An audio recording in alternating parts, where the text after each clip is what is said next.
여러분 안녕하세요. 어느덧 우리가 동영상 강의로 개강을 한 거지만 개강을 한 지도 6강까지 진행을 했기 때문에 벌써 3주가 지났고요. 이제 오늘 7강을 할 차례가 됩니다.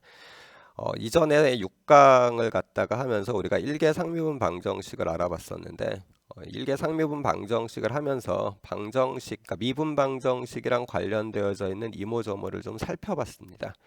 때 이계 상미분 방정식부터 수업을 할 때는 그런 부분들 조금 제거하고 미분 방정식 풀이에 좀 집중을 할 겁니다. 물론 2계랑 3계도 마찬가지로 모델링 부분이 나오면 그 부분에 대한 이야기는 할 겁니다. 다만 1계 상미분 방정식보다는 설명이 조금 더 간단하기 때문에 아마도 진도가 좀 빠를 겁니다. 그거를 감안을 하시기 바라고요. 무엇보다 일개상미분 방정식 같은 경우는 여러분들이 연습 문제나 이런 것들을 보셔서 알겠지만은 전체적으로 거의 대부분의 미분 방정식을 풀 수 있습니다. 그런데 비해 가지고 이계상미분 방정식부터는 조금 풀이가 어려워요.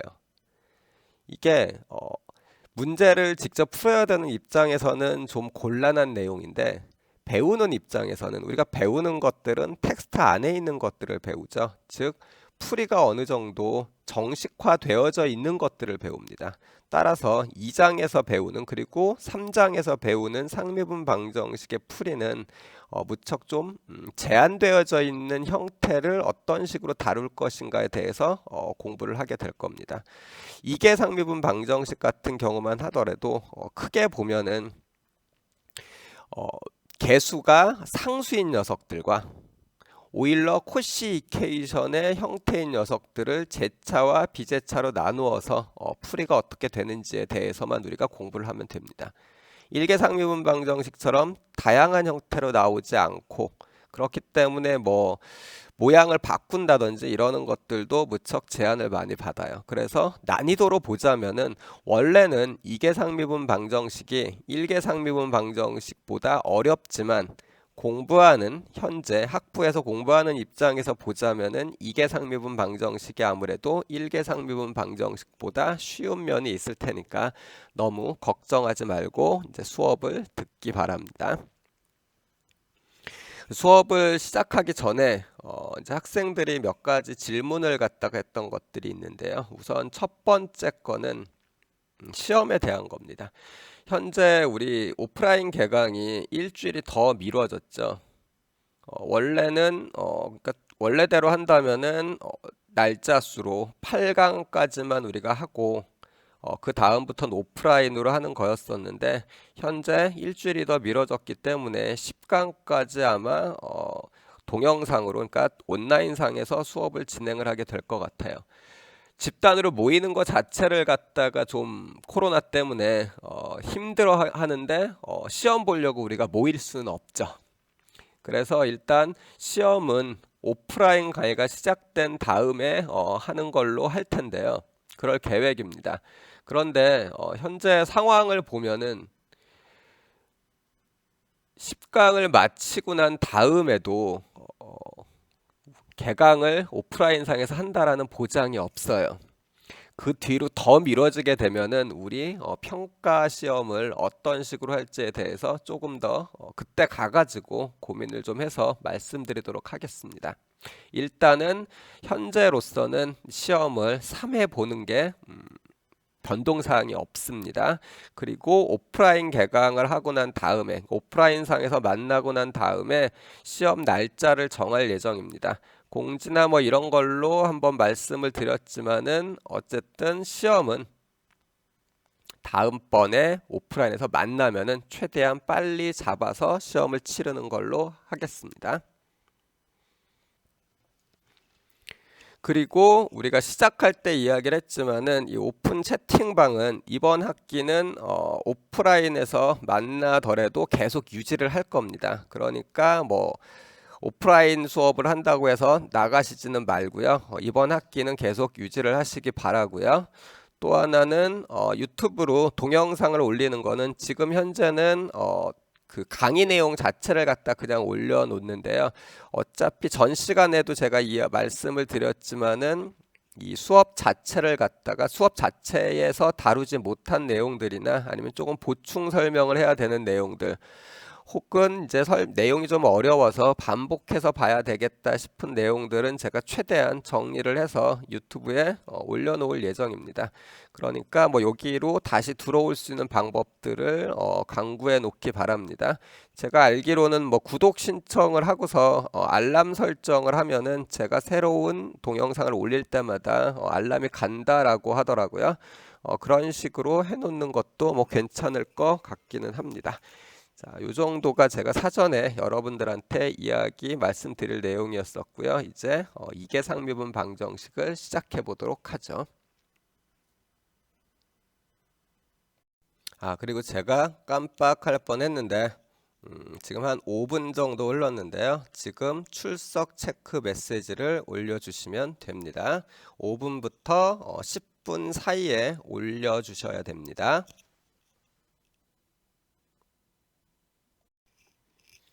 자, 이계상미분 방정식에서는 우리가 다룰 게 크게 보면은 한 4가지 정도로 나눠진다고 볼 수 있는데요. 첫 번째는 개수내림 방법입니다. 개수내림을 이용을 해서 이계상미분 방정식을 일계상미분 방정식으로 바꿔서 푸는 방법이에요. 아마 이계상미분 방정식에서는 가장 중요하다라고 이야기할 수 있는 내용일 겁니다. 그리고서 두 번째는 상수 개수, 이렇게 오타네요. 자, 상수 개수로 이루어진 방정식입니다. 모양입니다. 그 다음에 세 번째는 오일러 코시 이퀘이션. 이것도 오일러 코시 이퀘이션이라는 특별한 형태의 방정식입니다. 그리고 얘네들은 일단은 제차 방정식을 다룰 거고요. 그리고 나서 이런 형태들의 비제차 형태가 무엇인지 이것들을 갖다가 이야기할 거고요. 얘네들을 이야기하기 위해서 우리가 제일 처음에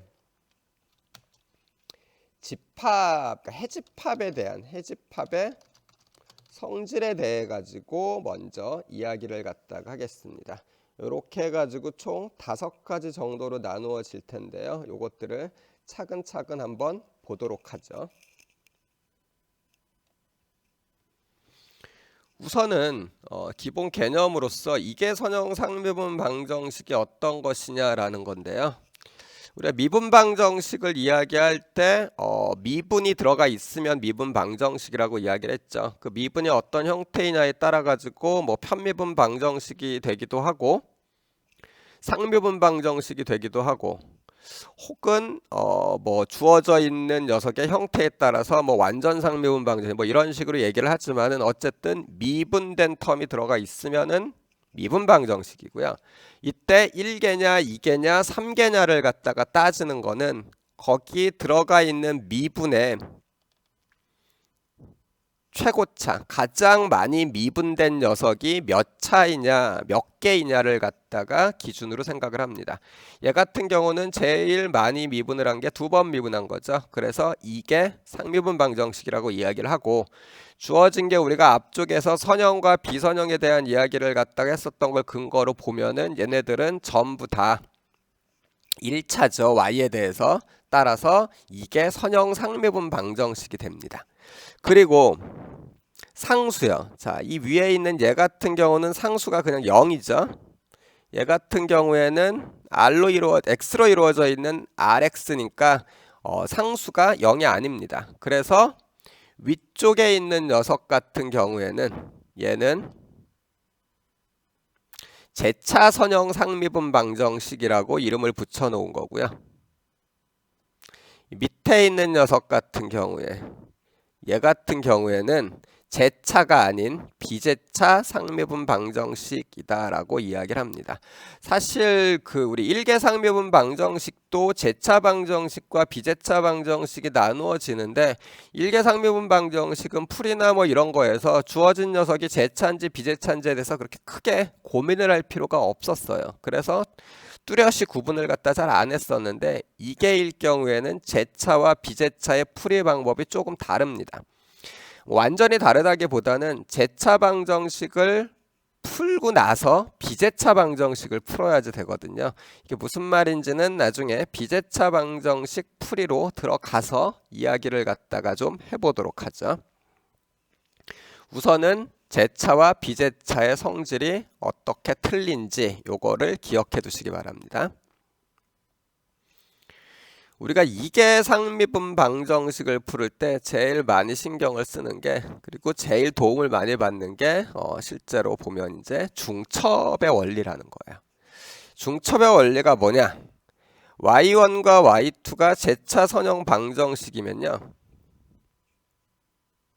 그거의 해면 그 두 녀석을 더하거나 아니면 상수를 갖다가 곱해서 더한 녀석들이요. 즉 요렇게 한 걸 갖다 우리가 보통 1차 결합이라고 얘기를 합니다.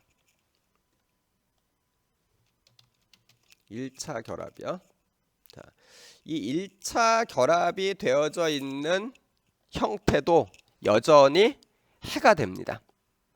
무척 중요한 내용이에요.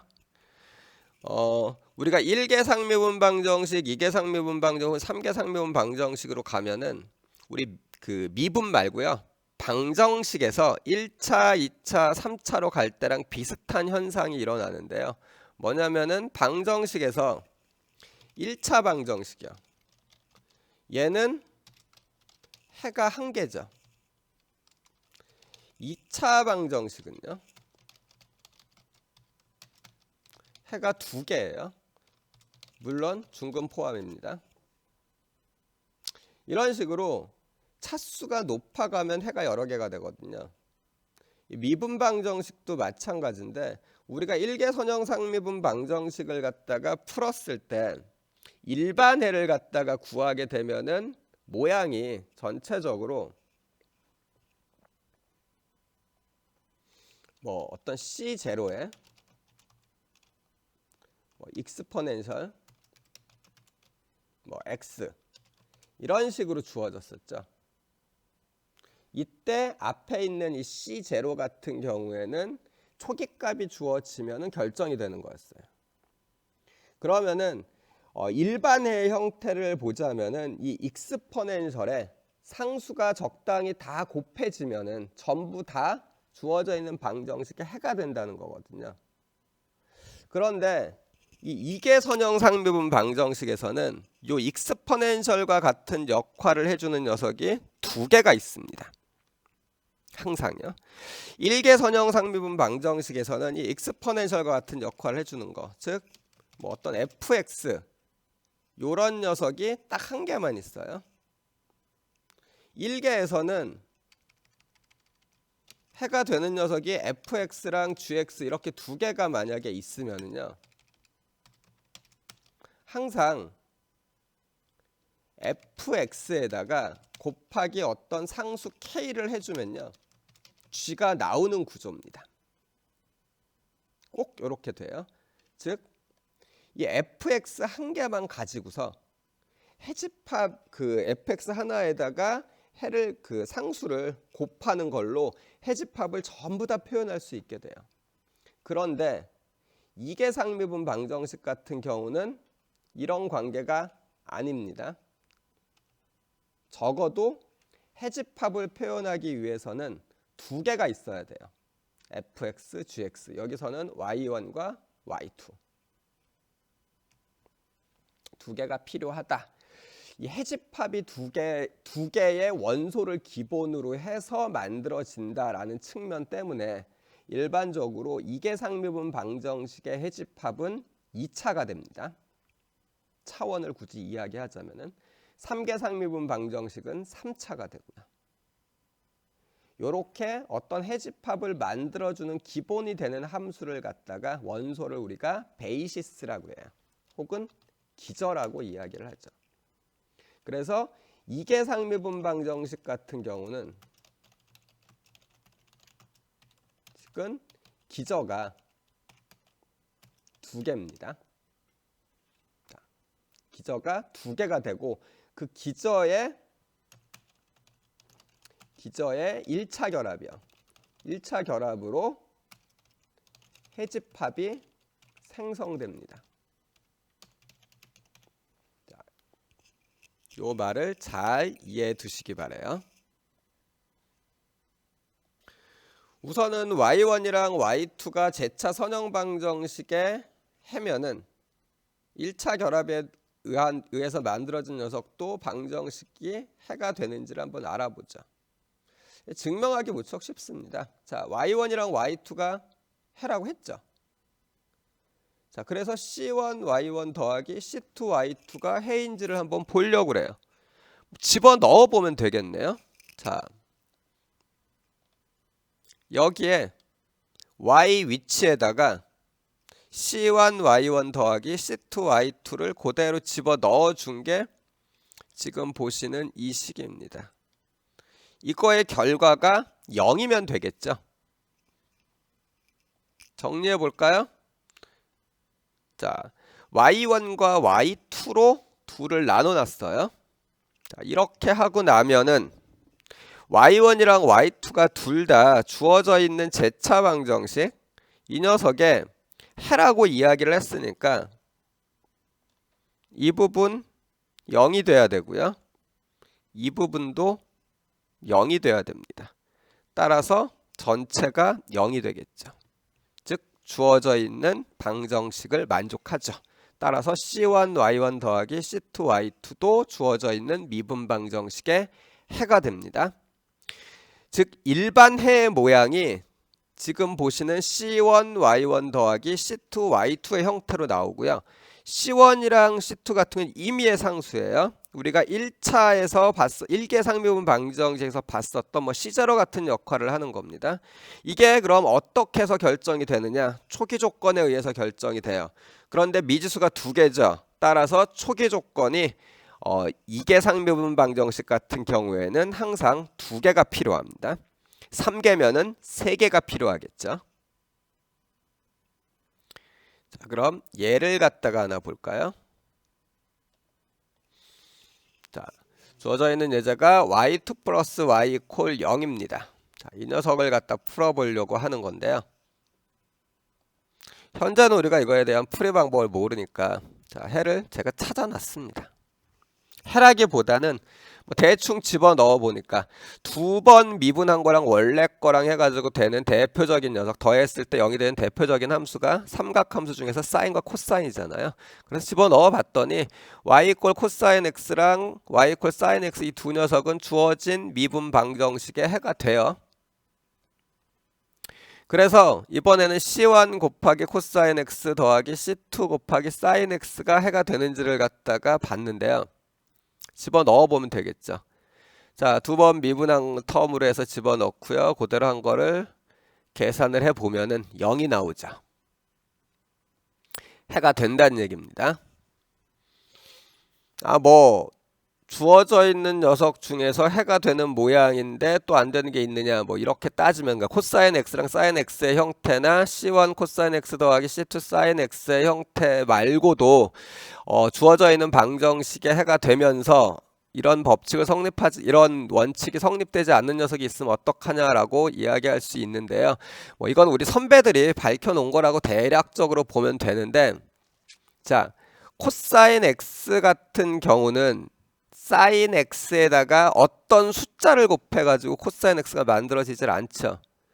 그 이야기는 이런 형태로 만들어지는 일반해의 차원이 2차란 이야기입니다. 즉 이게 상미분 방정식인데요. 주어져 있는 이게 상미분 방정식의 해집합의 차원은 절대로 2차를 넘어갈 수 없어요. 따라서 이 경우에는 이걸로 다 찾은 거라고 봐도 무방합니다. 앞쪽에서 우리가 증명을 하기도 했고요. 지금 이게 상미분 방정식은 해집합이 2차이다라는 걸 증명했다라는 이야기가 아니라 두 개의 해가 있었을 때 얘네들의 선형 결합으로 제차 선형 상미분 방정식의 해가 만들어진다라는 걸 갖다 증명을 했었잖아요. 그거 정도로 넘어가도록 하겠습니다. 기회가 된다면은 왜 2개일 때 2차인지를 갖다 증명을 해보고는 싶지만 사실 좀 내용이 많습니다. 그리고 공업수학이라는 측면에서 보자면은 그 내용을 구태여 우리가 뭐 꼭 알아야 될 필요가 없기 때문에 이 정도로 하고 이 부분은 넘어가겠어요. 그런데 비제차 선형 상미분 방정식을 한번 보죠. 뭐 위에 거랑 거의 똑같습니다. y2' 플러스 y 이퀄 이번엔 0이 아니라 1이니까 비제차죠. 이 경우에는 위에 우리가 찾아놓은 해를 이용을 하면은 y 이퀄 1 플러스 코사인 x랑 1 플러스 사인 x가 해가 된다는 걸 알 수 있는데 이거를 일반 임의 상수를 곱해서 1차 결합을 시켜주면은요. 요런 형태로 임의의 걸 하나 볼 수 있는데 물론 이 앞에다가 C1, C2 곱해도 됩니다. 그런데 더 간단히 보기 위해서 그냥 둘을 더했어요. 자, 이렇게 더한 녀석이 해가 되느냐 넣어보죠. 자, 얘네들 미분을 갖다가 해보면은 앞쪽에 있는 요 녀석이요. 요 녀석에서는 2가 없어질 겁니다. 없어지고 나오는 형태가 코사인 x 같은 경우에 두 번 미분했으니까 마이너스 코사인 x가 나올 거고요. 사인도 마찬가지로 한 번 미분하면은 코사인, 또 한 번 미분하면은 마이너스 사인 x가 나오겠죠. 그리고 요 뒤쪽에 있는 녀석은 그대로 있으니까 코사인 x 더하기 사인 x 플러스 2가 있네요. 그래서 1이 안 될 겁니다.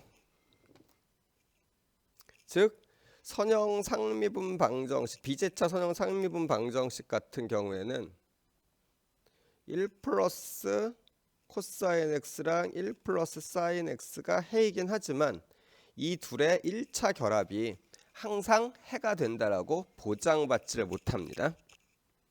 되는 경우도 있어요. 항상 안 된다고 볼 수는 없습니다. 되는 경우도 있을 수 있는데 지금 본 것처럼 안 되는 예가 하나 있죠. 따라서 항상 보장받지는 못한다라고 생각을 하시면 되고요.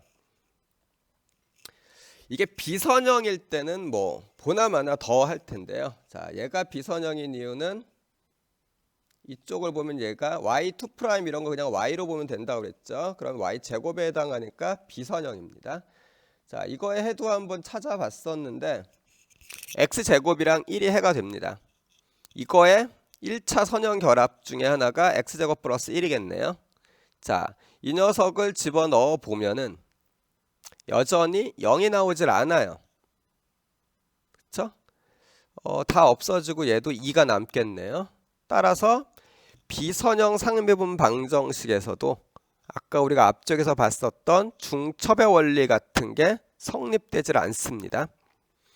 즉 중첩 원리는 제차이면서 선형인 상미분 방정식에서만 허용되는 얘기예요. 알겠죠?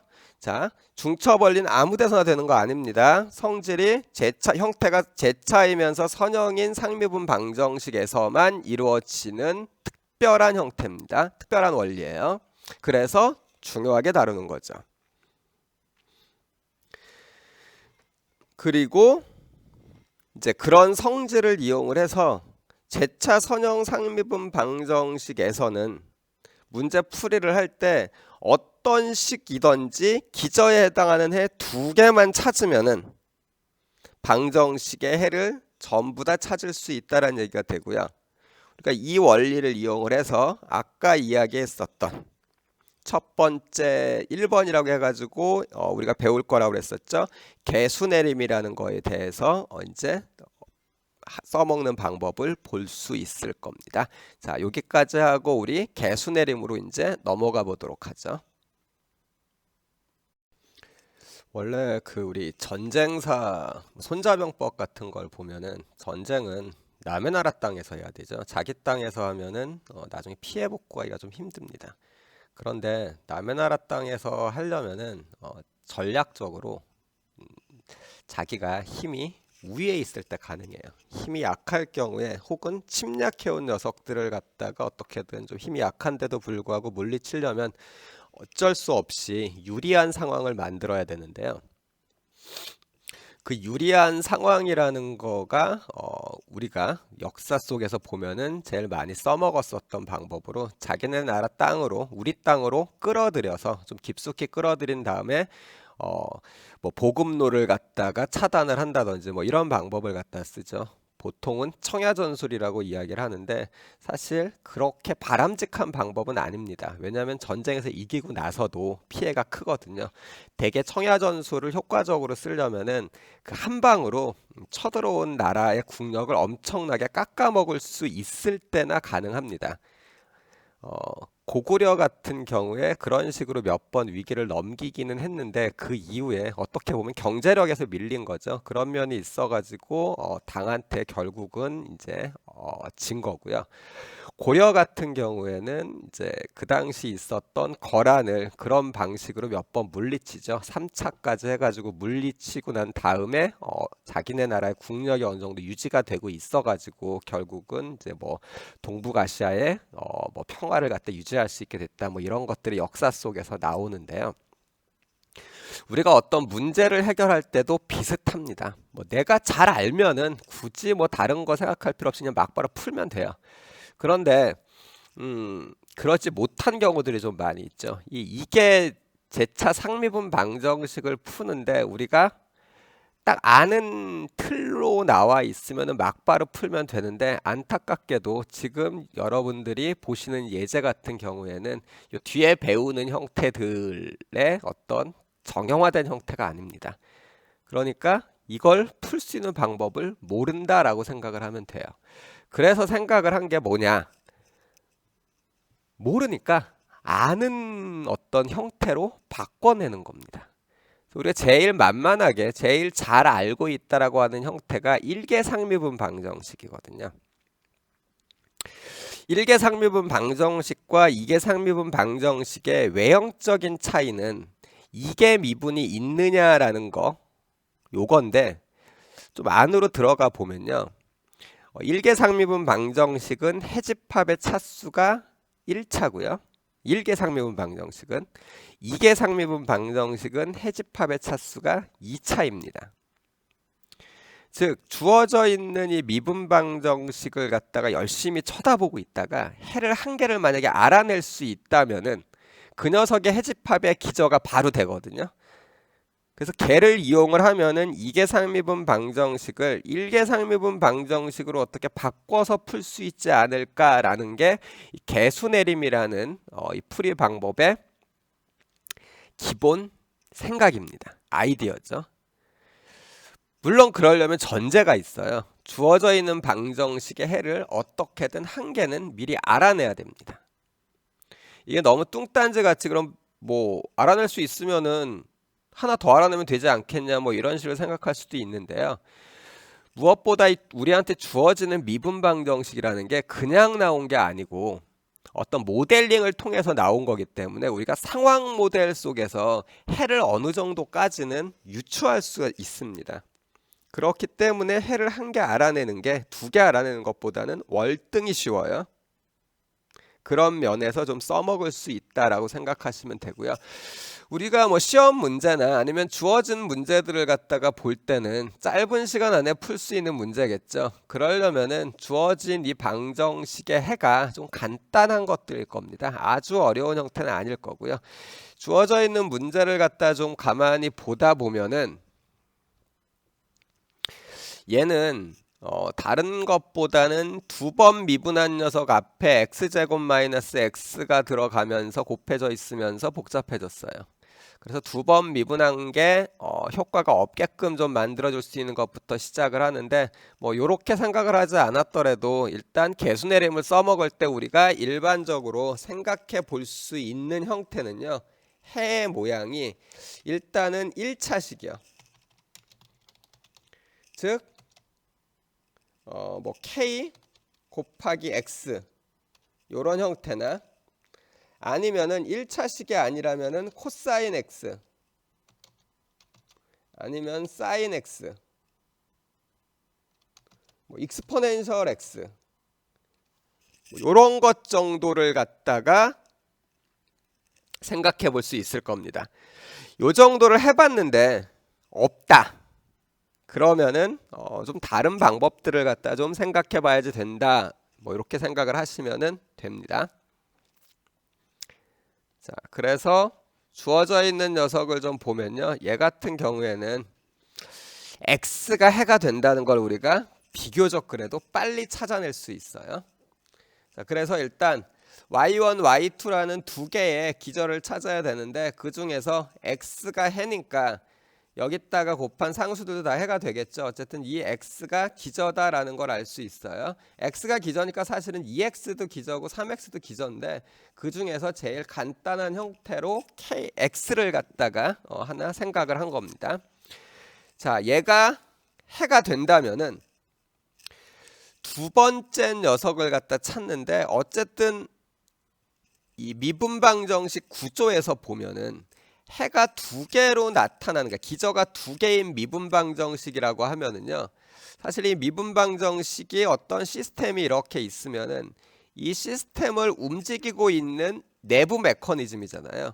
그거에 대해서 역할을 해주는 녀석이 y1이 한 개가 있고 또 y1 말고 y2가 이렇게 있어서 얘네들 간의 상호작용을 통해 가지고 주어져 있는 시스템이 움직이고 있을 거예요. 그러면은 이 y2라는 녀석을 갖다가 표현하는 방법으로 그냥 난데없이 무언가를 찾는 것보다는 이 y2가 y1이랑 상호작용을 하고 있으니까 y1에다가 어떤 상호작용을 하는 함수 u가 곱해져 있는 형태로 나타나지 않을까라고 생각을 할 수가 있고요. 그래서 y2 모양을 u 곱하기 x로 잡습니다. 그리고 나서 하는 일은 이 y2를 주어져 있는 미분방 정식에 집어넣는 거예요. 집어넣기 위해서 한번 미분을 하고요. 이때 이 u는 x로 만들어져 있는 함수예요. 따라서 x로 미분을 하면 되겠죠. 또 한 번 미분을 해서 얘를 갖다가 주어져 있는 미분 방정식에 대입을 합니다. 자, 그냥 대입한 형태입니다. 별다른 거 없어요. 주어져 있는 거 y2 프라임, y2의 2 프라임 같은 경우에 얘고요. 여기다가 넣은 거겠죠. y1은 y1에다 넣어줬고요. 한번 미분한 녀석. 그 다음에 원래 있었던 y에다가는 ux 이렇게 넣어준 이런 형태네요. 이거를 좀 정리를 해보면요. 쭉 묶어서 놓고 보면은 정말 신기하게도 u랑 연결되어져 있는 녀석들이야. 자, 여기서 보면은 요 녀석이죠. 얘랑 요거랑 요거랑 소거돼서 없어집니다. 이 녀석이 u가 없어졌어요. 그러면은 이 형태는 u 프라임에 대한 미분방정식으로 본다면은 1개 미분방정식이 되죠. 그래서 u 프라임을 v라고 생각을 해서 1개 미분방정식의 형태로 바꿀 수가 있습니다. 그럼 1개 미분방정식이니까 우리가 v를 찾을 수 있을 거예요.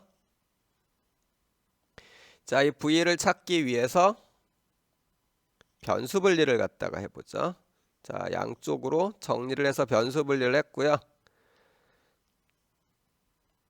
이제 적분을 해주면 됩니다. 적분해서 계산을 하면은 v를 찾을 수가 있죠. 자, v는 u 프라임이니까 여기에서 한 번 더 적분을 해주면 됩니다. 그러면은 u가 나오겠죠. 이렇게요. 자, 그리고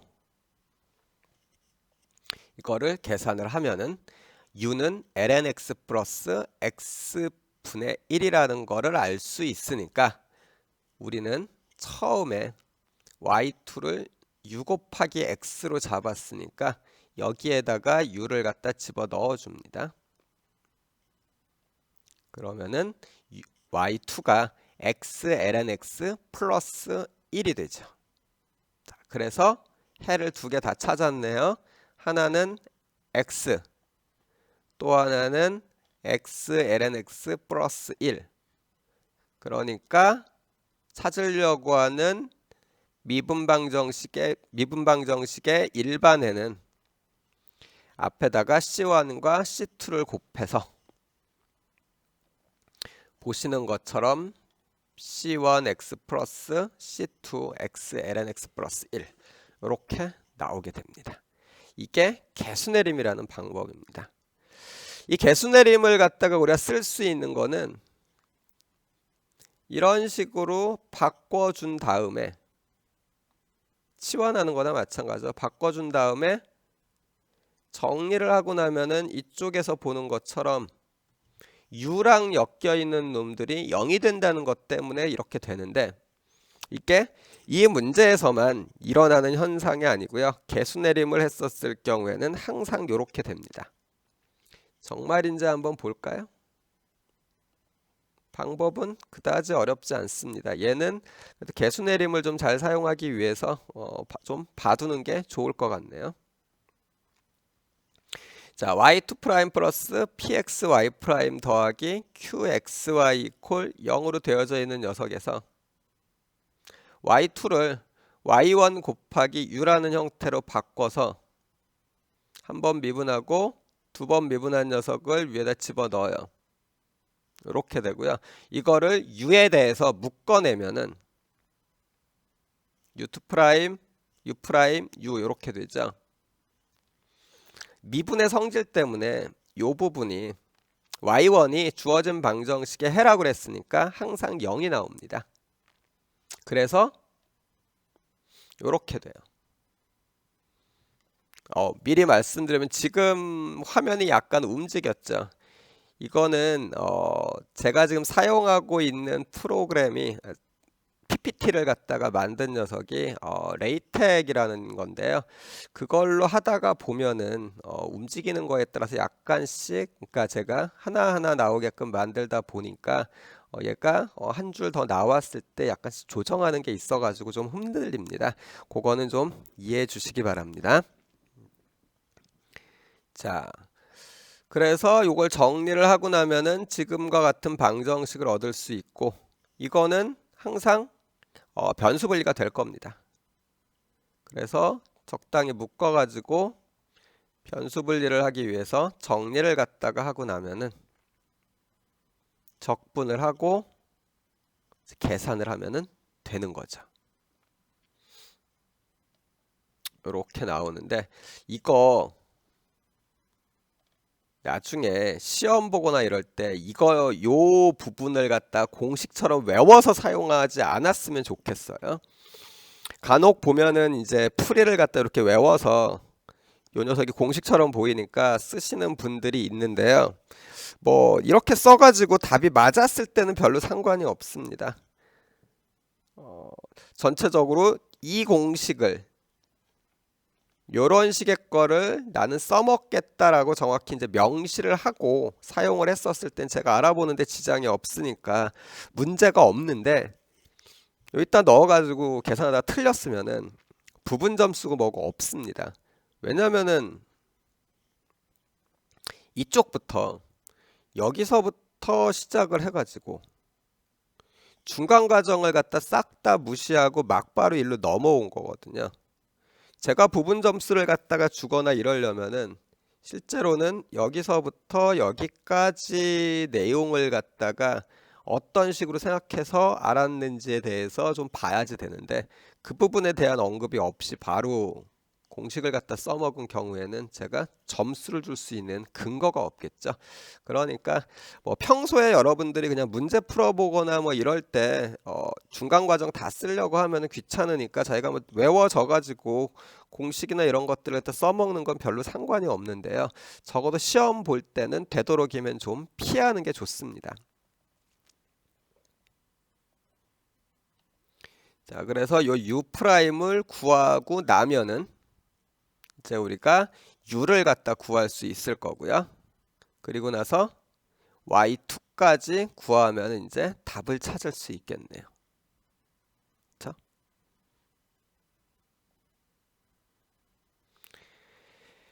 자, 지금 이렇게 보신 게 이제 개수내림을 이용을 해서 우리가 미분방정식을 2계상 미분방정식인 걸 1계로 바꾸는 방법인데요. 실제 우리가 만나는 미분방정식 중에서 어, 2계상 미분방정식에 정형화되어져 있는 형태는 사실 사람보다는 기계가 더 잘 풉니다. 그나마 우리가 아직까지는 내세울 수 있는 거는 정형화되지 않은 형태를 풀기 위해서 사람이 직접 개입할 수 있는 문제들에 대해서 아직 기계보다는 강점을 갖고 있거든요.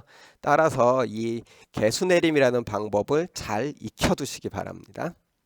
자, 이번에는 이제 그럼 우리가 항상 하듯이 지금 보시는 것처럼 두 개의 연습 문제가 있는데요. 얘네들을 한번 풀어보도록 합시다. 우선은 여러분들이 먼저 한번 풀어보는 게 좋을 것 같은데요. 뭐 이따가 풀이를 할 때 다시 또 말씀은 드리겠지만은, 자, 첫 번째 문제 같은 경우에는 주어져 있는 형태가 원래는 오일러 코시케이션이랑 똑같습니다. 따라서 오일러 코시케이션 풀이 방법을 이용해도 되는데요. 지금 풀어보실 때는 그러지 말고 개수내림을 갖다가 이용해서 한번 풀어보시기 바라고요. 또 하나는 앞쪽에서 제가 공식을 이야기를 했었습니다. 앞쪽으로 잠깐 다시 가서 좀 보면은 여기에서 이런 식으로요. 이런 식의 공식을 갖다가 이야기했었고, 이 공식을 갖다 사용을 하려면은 우리가 여기에서 P를 갖다 결정을 해야지 되는데, 요 P의 형태는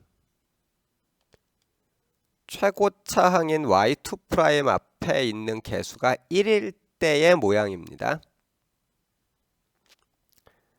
따라서 만약에 여러분들이 1번을 풀 때 앞쪽에서 봤었던 공식을 이용하고자 한다면은 주어져 있는 이 녀석의 모양을 좀 바꿔줘야지 되겠죠. 그거 감안을 하시고요.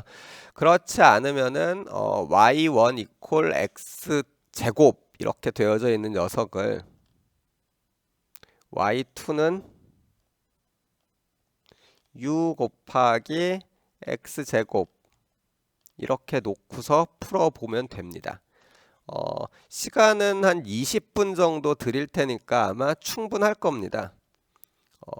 권하고 싶은 거는 나중에 제가 풀이는 공식에다 그냥 1번 문제 같은 경우 공식에다 그냥 집어넣어서 풀 거지만은 여러분들은 두 가지 다 해보면 좋을 것 같아요. 공식에다 넣어서 풀면 그렇게 시간 오래 안 걸리거든요. 일단 그걸로 풀어보시고 그러고 난 다음에는 공식을 이용하지 않고 제가 풀었었던 방식을 이용을 해서 앞쪽에서 풀었었던 예제풀이 방법처럼 쭉 한번 다시 한번 풀어보시기 바라고요.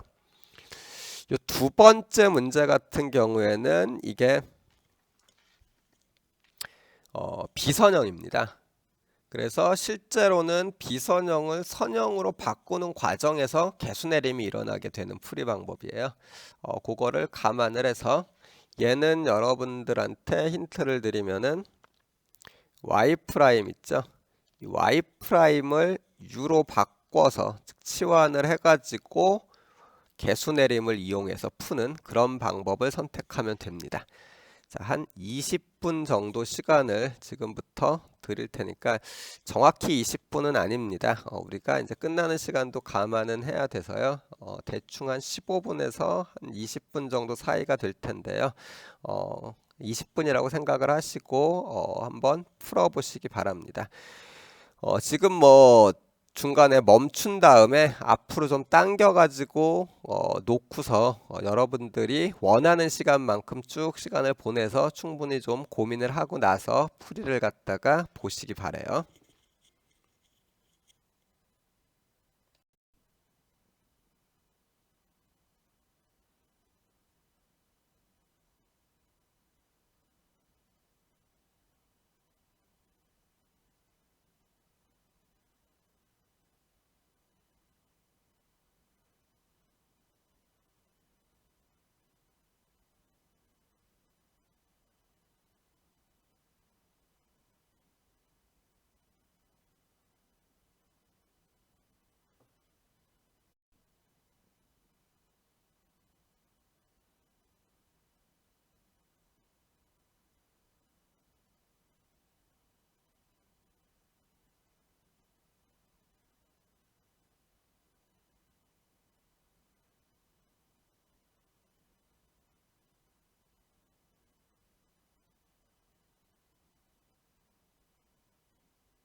자, 뭐 시간은 좀 제가 충분히 드린 것 같고요. 아마 다들 풀어 보셨을 텐데요. 일단 이 첫 번째 문제는 좀 전에 이야기했었던 시작할 때 이야기했었던 것처럼 첫 번째 문제는 공식을 이용해서 한번 풀어 보도록 할 거고요. 두 번째 문제는 공식 그런 거 없이 개수 내림을 직접 이용해서 풀어 보도록 하죠. 이 첫 번째 문제 같은 경우에는 사실 굳이 개수 내림을 이용하지 않고 이 모양이 오일러-코시 이퀘이션의 형태이기 때문에 오일러-코시 이퀘이션의 풀이 방법을 이용해도 되는데 우리가 지금 배운 게 개수내림이니까 그걸 갖다 이용을 해볼 거고요. 자, 해를 하나 제가 줬죠. 자, 이걸 이용을 해서 풀어보면 자, 우선은 일반화를 좀 시키려고 계산이 이게 좀 쉬워서 x제곱으로 양변을 나눠줬고요. 자, y1이 x제곱이라고 이야기를 했고 우리가 앞쪽에서 식으로 본 걸 기준으로 보면은 자, p가 x분의 1이죠. 따라서 y2는 이런 형태가 됩니다. 공식을 이용을 하려고 x로 다 나눠준 거예요. 앞쪽으로 되돌아가셔서 보면은 알겠지만은 p를 갖다가 찾을 때 써먹는 방법이 최고차항의 개수가 1일 때이기 때문에 지금처럼 x제곱으로 나눠준 겁니다. 자, 여기에다가 막바로 다 집어넣고서 계산을 하면 y2가 이렇게 되니까 적분을 해볼까요?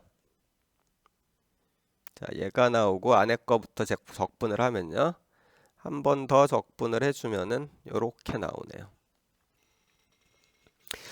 실제로 이렇게 적분을 해 나가면서 볼 때 여러분이 조금 이상하게 생각을 해야 될 것 중에 하나가 적분 상수를 전혀 고려하지 않았죠. 앞쪽에서 제가 예제를 갖다가 풀 때도 적분 상수를 고려하지 않았을 겁니다. 그 적분 상수를 고려하지 않은 이유는 따로 있는데요. 그거를 미리 좀 이야기를 하자면은 우리가 u를 갖다가 찾는 거잖아요. 자, u를 찾는다고 해봅시다. y2 이퀄 u 곱하기 y1 이렇게 되어져 있는 걸 찾는데 적분 상수를 갖다 고려한다고 해가지고 어떤 g라는 함수에다가 u가 플러스 k 이렇게 나왔다고 치면은 y2가 이런 형태가 됩니다. 그러면 나중에 y를 갖다 우리가 또 임의의 상수를 집어넣어서 쓰게 되는데요. C1의 y1 더하기 C2의 y2니까 C2 gy1 이거랑 C2 ky1 이렇게 되죠. 이때 이 부분이요. 이 부분은 얘랑 겹치죠. 이게 정해져 있는 상수면 서로 다른 녀석인데 임의의 상수기 때문에 실제로는 나중에 얘랑 얘를 갖다가 그냥 합쳐도 될 거예요. 즉 우리가 이 u를 찾는데 u의 형태가 여러 개가 나오거든요. 뒤에 상수가 붙으면서 그 중에서 우리 적분인자 찾을 때랑 똑같이 제일 간단한 것만 하나 찾으면 되기 때문에 적분 상수에 대한 고려를 하지 않는다라고 생각을 하셔도 되고요. u를 찾을 때는 마찬가지로 y2를 갖다가 찾을 때도 이 y2에서 위에 거 적분을 하면 얘도 플러스 뭐 K2 해가지고 이런 게 나올 텐데 요렇게 되어져 있어도 지금 이야기한 것처럼 선형결합을 하게 되면 이 K2가 0이었다라고 놔도 별로 문제가 없겠죠. 그런 것들 때문에 제거를 했다라고 생각을 하시면 돼요.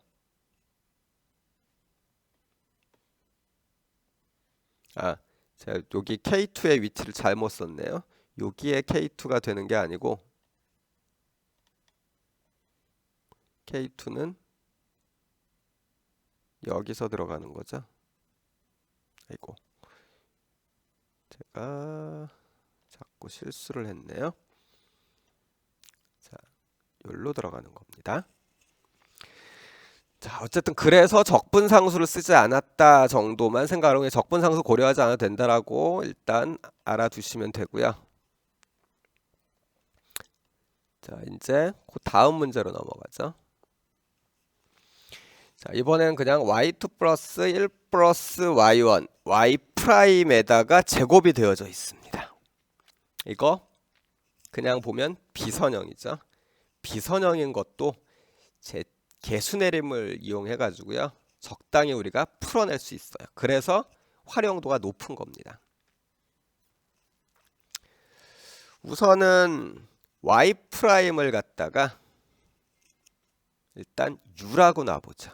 먼저 여기서 y 프라임을 u라고 놓는 이유는 별다른 건 아니고요. 주어져 있는 게 비선형이니까 어떻게든 선형의 형태로 바꾸면서 어떻게 풀어보려고 놓는 겁니다.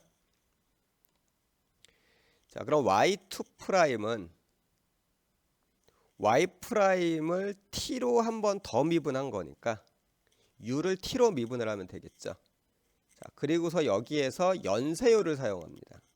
즉 u를 y로 미분하고 y를 t로 미분한 걸 서로 곱해주면 y2 프라임이 되죠. 형태에서 알 수 있듯이 지금은 u가 y로 이루어져 있는 함수이다라고 생각을 한 겁니다. 자, 그러면은 이 녀석은 dy dt는 y 프라임이니까 u로 바꿀 수 있고요. 그리고 앞에 du dy가 붙어 있겠네요. 두 번 미분한 건. 자, 이거를 위쪽에 있는 방정식에 그대로 넣어줘요. 자, 이렇게 나올 겁니다. 그러면은 이거는 지금 형태가 u 곱하기 u 프라임 더하기 1 플러스 y분의 1 u 제곱 이퀄 0 요런 형태죠. 그러면은 썩 마음에 들지는 않지만은 양변을 u로 나눠주고 나면은 1계상미분 방정식이 될 거예요. 뭐 혹은 지금 보신 것처럼 양변을 그냥 u 제곱으로 나눠준다고 생각을 해도 됩니다. 그러면은 변수 분리가 돼버렸죠. u가 지금 y로 미분되어져 있는 형태예요. 이쪽이요.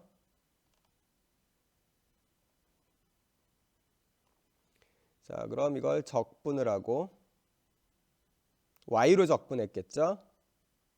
그러면은 ln u는 마이너스 y 마이너스 ln 절대값 y 플러스 뭐 c0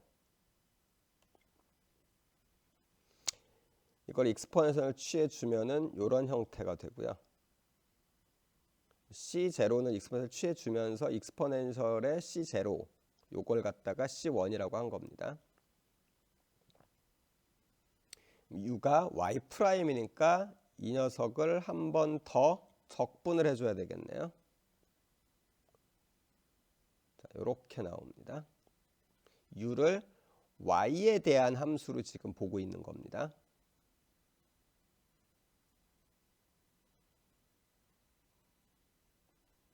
다만 y 프라임이 t로 미분되어져 있는 거니까 결국 양쪽을 t로 적분을 갖다가 했겠죠. 그리고 y 프라임 쪽에 있는 녀석을 정리를 갖다가 해주면은 지금 본 것처럼 이런 식의 적분식으로 바뀌게 되겠죠.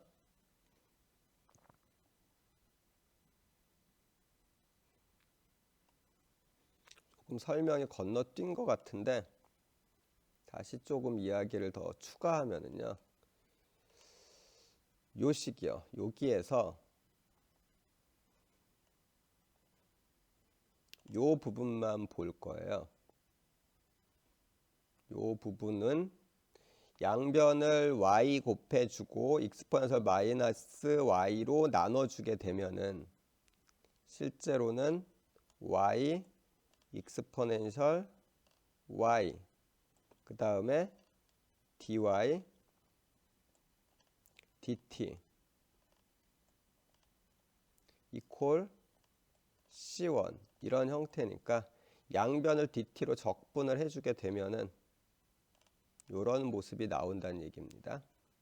그리고 이걸 갖다가 다시 적분 결과를 갖다 보게 되면은 y 익스포넨셜 y 마이너스 익스포넨셜 y 이퀄 c1 x 플러스 c2 이렇게 나오게 되네요. 자, 그렇게 해가지고 우리가 구하려고 하던 해를 갖다가 구했죠. 이거 같은 경우에는 개수내림을 갖다가 이용을 하기 위해서 전형적으로 뭐 y2 이꼴 u 곱하기 y1 이런 식으로 한 건 아니고요.